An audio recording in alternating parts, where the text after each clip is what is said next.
Hola y bienvenidos a The Ring, el nuevo espacio de debate político en Euronews, donde cada semana se reúnen las voces más influyentes de la alta esfera europea. En esta edición especial estamos en el Ateneo de Madrid, una institución emblemática situada en pleno corazón de la capital.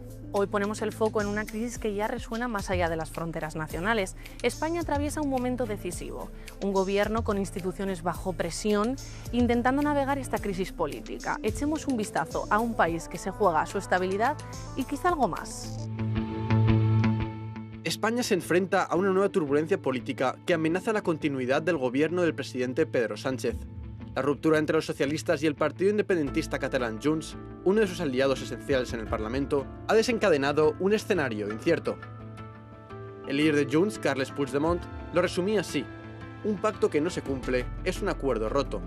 Y mientras el Ejecutivo intenta recomponer alianzas, otro frente estalla. El presidente respalda públicamente al fiscal general del Estado después de que este fuera acusado por una supuesta filtración de datos. La oposición denuncia un intento de influir en la justicia. El gobierno lo niega y califica las acusaciones de maniobra política. La tensión institucional se eleva y Europa observa. España entra así en un laberinto político. Pactos rotos, un parlamento bloqueado, instituciones bajo presión y un liderazgo obligado a navegar entre crisis encadenadas. La pregunta es inevitable: ¿puede resistir un gobierno debilitado en un escenario tan volátil? ¿Y cómo afectará este torbellino al papel de España dentro de la Unión Europea? ¿Puede resistir el gobierno de Sánchez?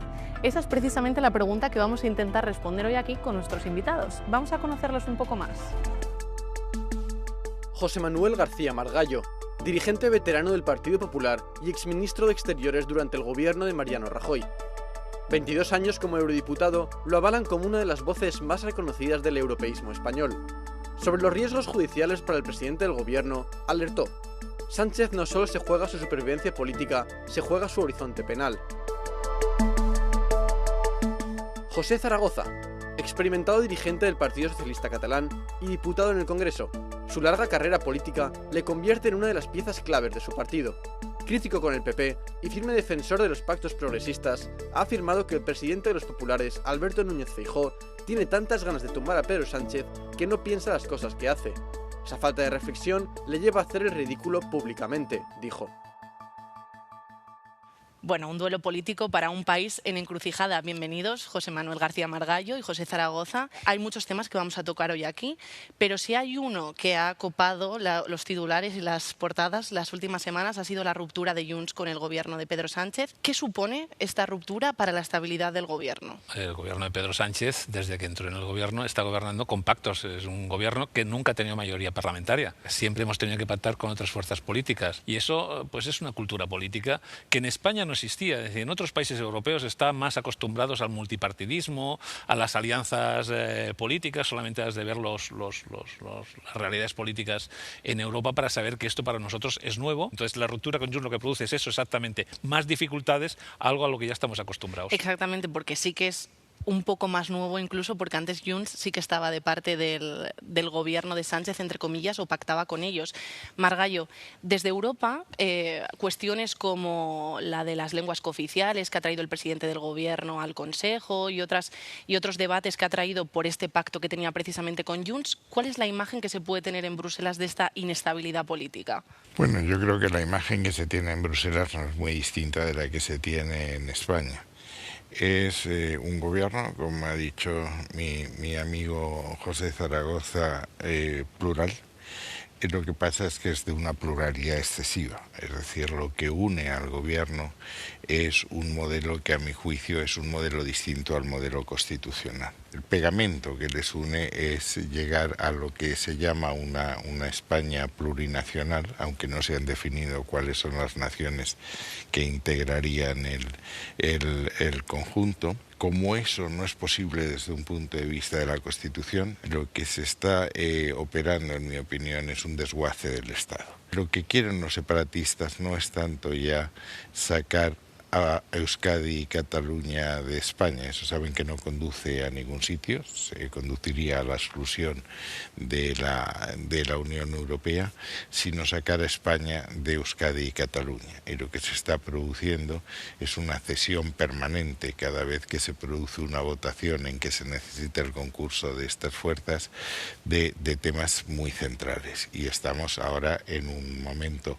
capital, que es el intento de establecer un régimen singular desde el punto de vista fiscal. Y eso es el final de la nación, porque una nación en el siglo XXI o es un entorno de solidaria o simplemente no es una nación. Bueno, la nación no se acaba porque se transfieran las competencias en policía, como hizo el señor Aznar, ni la nación se acaba porque se transfieran las competencias en impuestos como el IRPF, como hizo el señor Aznar y el gobierno del Partido Popular. Es decir, la Constitución española... Pero empezó Borrell con el 15%. Sí, pero vuelvo a decir, una cosa es que comienza, pero estás haciendo una descripción de hechos. Y claro, tú no puedes argumentar que los mismos hechos por partidos diferentes tienen un contenido diferente, que es lo que estabas diciendo. España no se desmonta. Lo que aquí se está discutiendo es si se respeta la Constitución, que sí dice la indisoluble unidad de España, pero al mismo tiempo también reconoce la diversidad de lenguas oficiales. El catalán, el euskera, el gallego.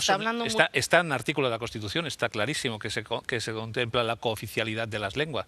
Y como por ejemplo las comunidades autónomas tienen el acceso a su autonomía fue por artículos diferentes. El artículo 3 de la Constitución dice que los españoles tienen el derecho y el deber de usar el castellano y que las demás lenguas serán cooficiales en el ámbito de sus respectivos territorios. Y segundo, no se puede comparar la cesión de competencias, como por ejemplo en policía, o la cesión del 15%, luego el 30% y luego más, con un cambio de sistema en materia de financiación. No es lo mismo que haya un régimen común para todos que garantice la igualdad y las... No hay un régimen común para todos porque en el País Vasco tienen el concierto económico. Porque está en la Constitución. No, pero ¿verdad? Son los pero la palabra todos significa todos menos unos cuantos. No, porque has dicho cuando todos lo que diga la Constitución. Pero pero has dicho igual para todos y no es cierto, porque la Constitución, por eso es lo que estoy diciendo yo, la Constitución determina diversidad. Es decir, lo que estamos discutiendo no es que estemos todos iguales, sino cuál es el mejor modelo para que funcione el país y podamos convivir todos y seamos eficaces. Porque a la que engañamos a la gente diciendo que todos somos iguales, cuando la Constitución no te dice que todos somos iguales fiscalmente, ya se ha acabado la discusión. Estamos hablando de algunas particularidades. Es importante también decir que se ha hablado mucho del catalán, pero también se estaba proponiendo incluir el euskera y el gallego, o sea, no solo el catalán.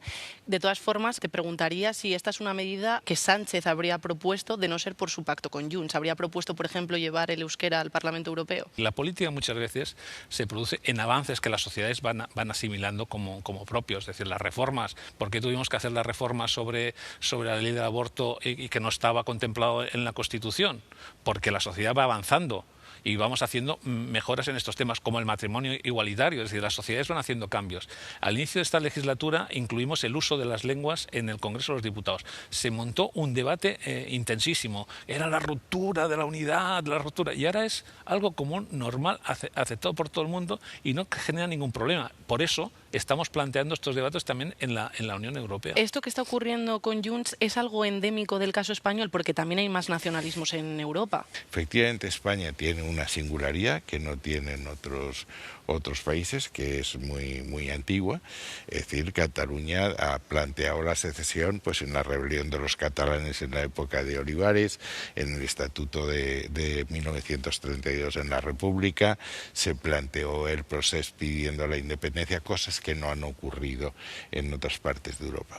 El problema es que ahora estamos en Europa, gracias a Dios, y para que una parte de un territorio se separe y se declare Estado, no basta que ellos se declaren Estado, sino que sean reconocidos Estado por la comunidad internacional. Esto de la ruptura de Junts con el gobierno de Sánchez es muy importante, pero quiero que toquemos otro tema, que es el caso del fiscal general del Estado, que supuestamente filtró datos de la pareja de la Comunidad de Madrid, Isabel Díaz Ayuso. José Zaragoza, te quiero preguntar, ¿es legítimo que el presidente se posicione de parte del fiscal general?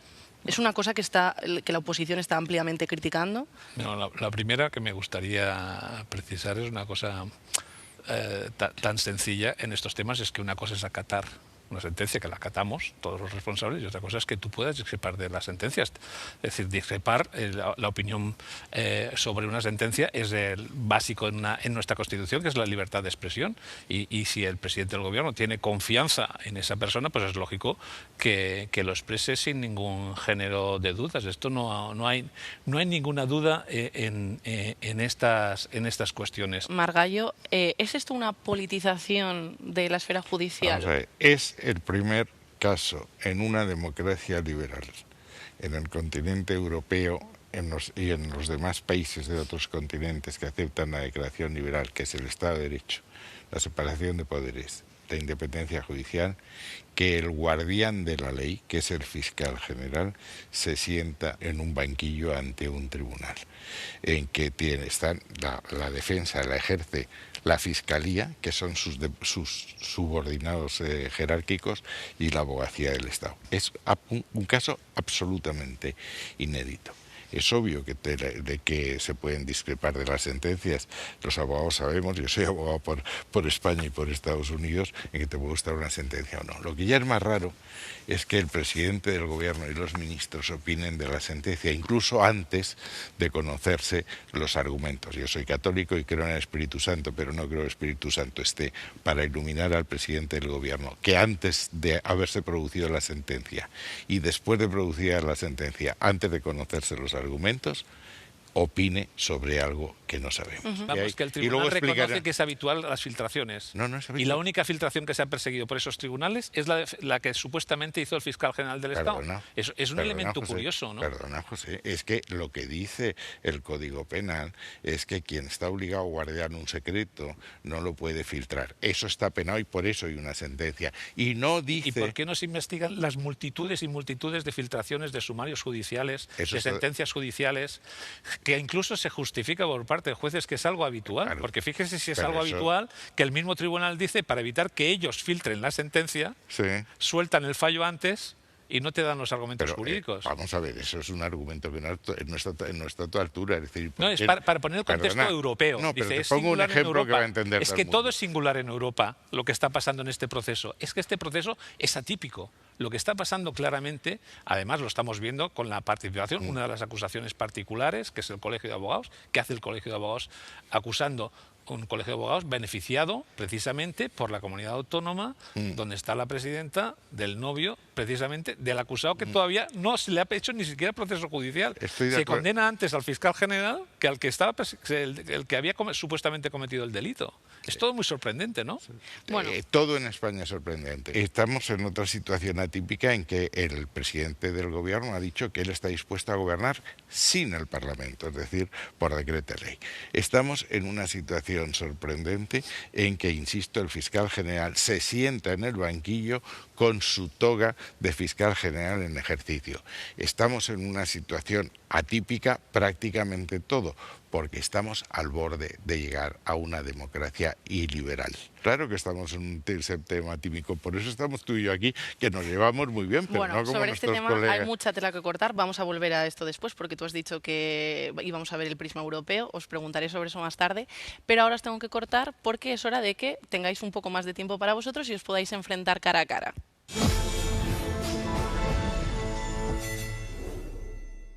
Ahora ha llegado el momento de que nuestros espectadores vean un auténtico cara a cara político como si estuviéramos en el Parlamento. Eso significa que ustedes, José Manuel García Margallo y José Zaragoza, podrán enfrentarse con preguntas que se harán directamente. José Zaragoza, te doy la palabra primero.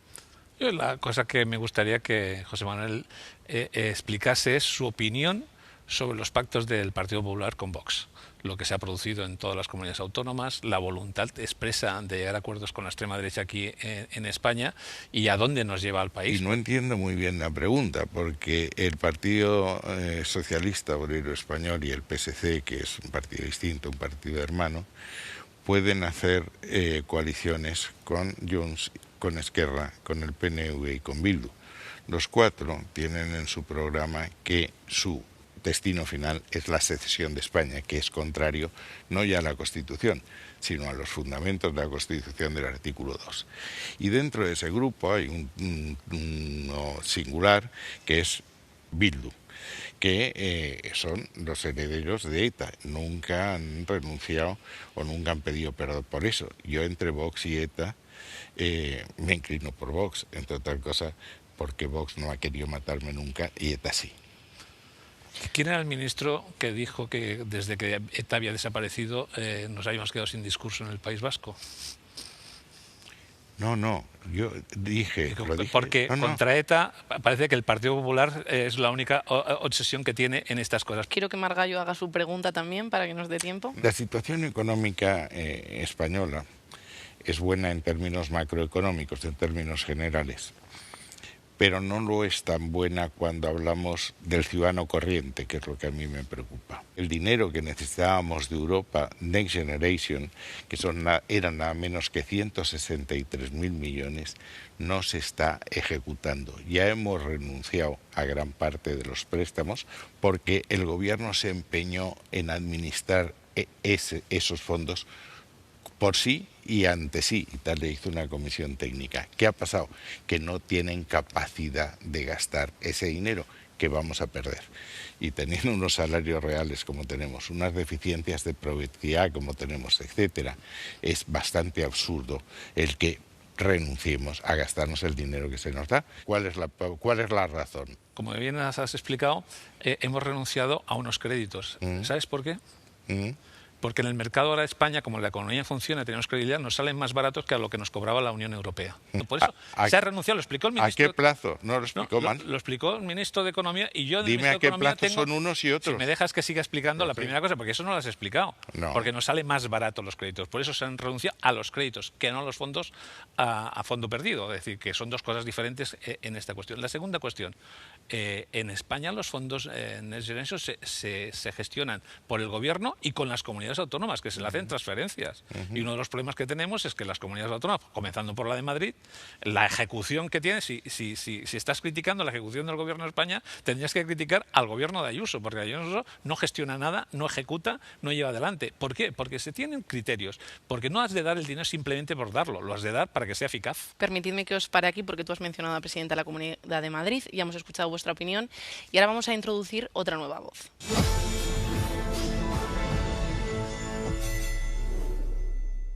Si hay una voz visiblemente notoria dentro de la oposición, esa es la de la presidenta de la Comunidad de Madrid, Isabel Díaz Ayuso, quien hace poco dijo lo siguiente en sus redes sociales. Toda la prensa internacional recoge el fallo del Supremo porque no se concibe en una democracia libre utilizar los medios del Estado para hacer política delinquiendo. Y todo a costa de un particular. En ese banquillo, según Sánchez, se sentaba él mismo. Hoy el mundo sabe lo que está pasando en España. Estábamos hablando antes de la perspectiva europea. ¿Qué le sugiere esto que dice Isabel Díaz Ayuso sobre que el mundo está viendo lo que ocurre en España? No, Ayuso permanentemente intenta hablar de todo menos de lo que ella hace, ni de sus responsabilidades. Y la técnica es muy sencilla. Tú levantas el tono, la descalificación, el insulto. Es una presidenta que no tiene límites en el insulto personal. Solamente hemos de recordar que llamó hijo de puta al presidente del gobierno y lo convirtió en un eslogan. Sí, me gusta la fruta, recordemos, y además orgullosos de conseguir que esos eslogans se conviertan en el debate político. Ese es el estilo de la señora Ayuso, permanentemente de la descalificación, en vez de dar explicaciones de dónde está viviendo ella, en calidad de qué, cuáles son sus responsabilidades y qué es lo que están haciendo. No, solamente hemos de ver las cosas que están pasando con su gobierno, cómo se está desmantelando la sanidad pública, cómo se está desmantelando la educación pública, cómo el sistema de protección a los más débiles se está destrozando, y la técnica que usa es agredir al presidente del gobierno y al gobierno de España, porque así no se habla de lo suyo. Pero en este mensaje en concreto, ella decía que el mundo estaba viendo lo que ocurría en España. Margallo, ¿existe esa visión en Europa de lo que ha ocurrido con el Supremo? Yo creo que existe, yo creo que eso se va a reflejar en el próximo informe del Estado de Derecho, porque, insisto, es absolutamente anómalo los incumplimientos que se están produciendo en ese tema. Llegaremos a un nivel, y lo veremos si esto no cambia, en que nos tirarán de las orejas como le han tirado a Orbán, porque hay regímenes caribeños de derecha y de izquierda, y estamos en un régimen caribeño bastante notable. El régimen caribeño no. Es decir, si alguna cosa dicen las los organismos internacionales sobre la democracia es que España es una democracia plena. Es muy curioso que llamen régimen caribeño cuando tú tienes todas las tribunas, todos los medios de comunicación, donde dices lo que quieres y puedes agredir verbalmente, insultar al presidente del gobierno, a cualquier miembro del gobierno sin ninguna dificultad, donde actúan, donde hay sentencias, donde la justicia actúa. Es decir, ¿dónde está el caribeño? Eso pasó. ¿Dónde está el caribeño? Es que al final, ¿sabes lo que pasa? Que uno de los problemas que tiene la oposición es que está elevando tanto el tono que se está desconectando de la realidad. Bueno, tenemos que hacer una pausa rápida, pero quédense con nosotros porque lo que viene promete más desencuentro político.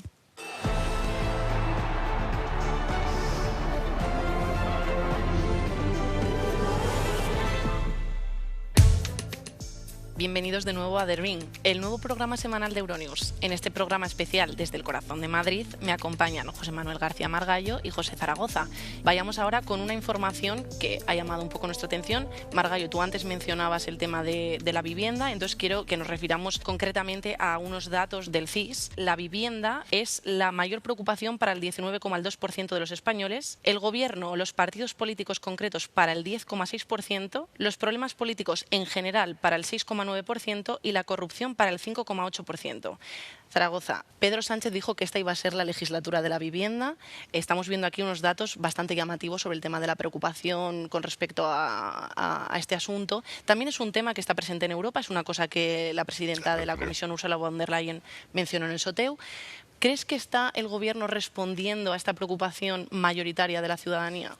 La primera cosa, para que la gente se contextualice, es la competencia sobre vivienda, es una competencia autonómica. Como la sanidad o la educación son competencias de las comunidades autónomas, que la mayoría de ellas preside el Partido Popular y que tienen la responsabilidad de llevar adelante. La segunda cosa, el gobierno tiene voluntad de entrar y por eso hace una ley general. Resulta que el Partido Popular, desde sus comunidades autónomas, se niega a aplicarla y eso produce un bloqueo de las soluciones al problema de la vivienda. ¿Por qué? Porque yo creo que sería el claro ejemplo donde la colaboración es necesaria y la confrontación lo que hace es bloquear la solución, con lo cual el problema está mantenido y el debate político del Partido Popular es bloqueo la ley y así puede acusar el gobierno de ser responsable de que no mejore la situación en los temas de vivienda. Margallo, en esta situación problemática, entre comillas, por el tema de las competencias que mencionaba Zaragoza, ¿qué es lo que se puede hacer? Lo primero es no escudarse en la distribución de competencias. Esto es un problema nacional y todas las administraciones que tienen que cooperar a resolver el problema. Eso es lo que se llama nacional y europeo, porque la Unión Europea tampoco tiene competencias y también está presentando medidas. Por eso, porque cuando hay un problema, todo el que tenga una competencia, por mínima que sea, tiene que arrimar el hombro. Yo creo que la ley de vivienda del Partido Socialista es errónea en su planteamiento y por tanto los resultados no pueden ser buenos. La única fórmula que yo conozco en economía de que cuando un bien escasea aumente es hacer más viviendas. Hay que aligerar la fiscalidad sobre la vivienda. El presupuesto español siempre rompe por la línea más débil del contribuyente. Y dentro de ese concepto de hacer más viviendas, hay que hacer viviendas sociales que sean asequibles, que estén en alquiler. ¿Son efectivas medidas como las de la ayuda del bono del alquiler, que son las más llamativas? Son parches. Y es que si quieres hacer viviendas de protección oficial, es decir, viviendas que estén por debajo del precio de mercado, tienes que ayudar con cargo al presupuesto. Estamos en un momento en que el presupuesto ya no da más de sí. Lo dice el presidente del gobierno, dice: yo no puedo pagar mi cuota en defensa como todos los demás porque no me da el dinero, no tengo el mismo dinero que Bulgaria, lo cual es bastante chocante. Insisto, el dinero va donde hay una rentabilidad y para que haya eso tú no puedes ni romper la seguridad, que un propietario no sepa qué le ocurre si se encuentra con un ocupa o con un señor que no le pague el alquiler. Precisamente dice hay que hacer una vivienda de más recursos y el Partido Popular lo que propone es bajar los impuestos y dedicar 50.000 millones al 5% en defensa, porque es lo que defendió el señor Feijóo. Sí, sí. Y para comprar armas a los americanos, porque, sí. porque Trump lo que quiere no es tanto que gastemos un 5% en defensa. Trump lo que quiere es que gastemos un 5% en defensa en comprarle las armas a ellos. Somos el único de los 33 que hemos dicho que no vamos a cumplir. No, los demás ¿por qué? Porque el problema está en la frontera pero José tenemos Manuel, un problema en la frontera sur. Bien, y sabes, cuando José tengamos Manuel, dificultades... Los demás no han dicho que no, pero no lo van a hacer porque no lo están haciendo. Es decir, una cosa en la democracia, en la diplomacia... Como razonamiento razonamiento. No, no es un razonamiento, es un razonamiento europeo que te lo explica todo el mundo. Es decir, el único que ha tenido el valor de decir la verdad ha sido Pedro Sánchez en este tema. Pero la cuestión es que la solución del problema del Partido Popular Oye, que el 5% al tema de la vivienda es bajar los impuestos, es decir, reducir los ingresos, dedicarlo a las inversiones no a vivienda, sino a defensa, y además, como siempre, su gran reforma, ¿sabes cuál? La que hizo Aznar. Que es dejar que se construya en cualquier lado. El pelotazo que provocó la burbuja inmobiliaria. Y ese no es un camino. Pero entonces sobraban viviendas, no faltaban. Porque es un error ese camino. Aparte de la compra, te quiero preguntar cómo podemos responder al drama de los desahucios, por ejemplo, porque ha habido casos recientemente también bastante polémicos de personas mayores que se las expulsa de sus casas porque fondos buitres compran los edificios. Entonces, aparte de la ocupación que ya ha mencionado Margallo, ¿cómo se puede también responder a ese problema social? Delante de eso, lo que hay que reforzar son las ayudas sociales. El camino es las inversiones en protección social. Pero claro, si tú bajas los impuestos dedicados a estos temas, bajas las inversiones que tú dedicas a los servicios sociales, difícilmente podrás cubrir las necesidades de esta gente que se queda fuera. Es que el elemento fundamental es los impuestos sirven para proteger a la gente más débil. Si bajas los impuestos, dejas a la gente más débil a la ley del mercado, y la ley del mercado no tiene corazón. Os tengo que cortar porque hablando de subidas y de porcentajes, a lo que nos tenemos que adecuar nosotros es al tiempo, porque no tenemos mucho más, nos estamos acercando al final, así que vamos a ir a por nuestra quinta y última ronda y veamos si están preparados.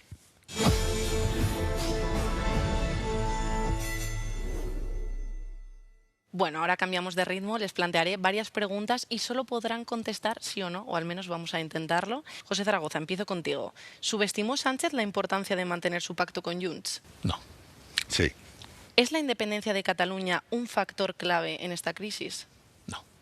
Sí. Zaragoza, ¿el PSOE ha cedido demasiado para mantener sus alianzas actuales, no solo con Junts? No. Sí. ¿La oposición utiliza la justicia como arma política? No. Sí.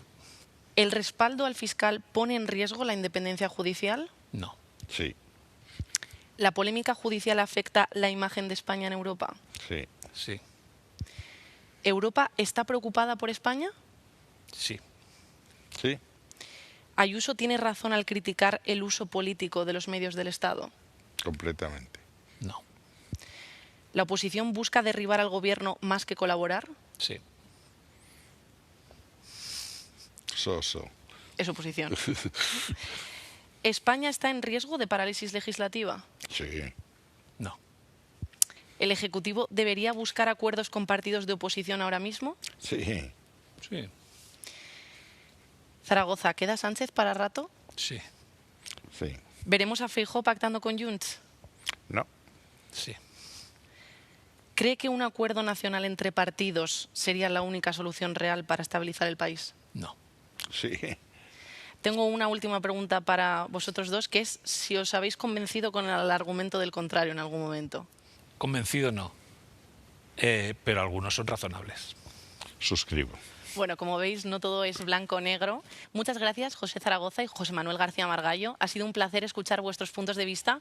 ¿Y vosotros qué opináis? ¿Creéis que Sánchez terminará la legislatura? Os leemos en thering@euronews.com. Nosotros nos despedimos por ahora. Cuídense y hasta pronto en Euronews.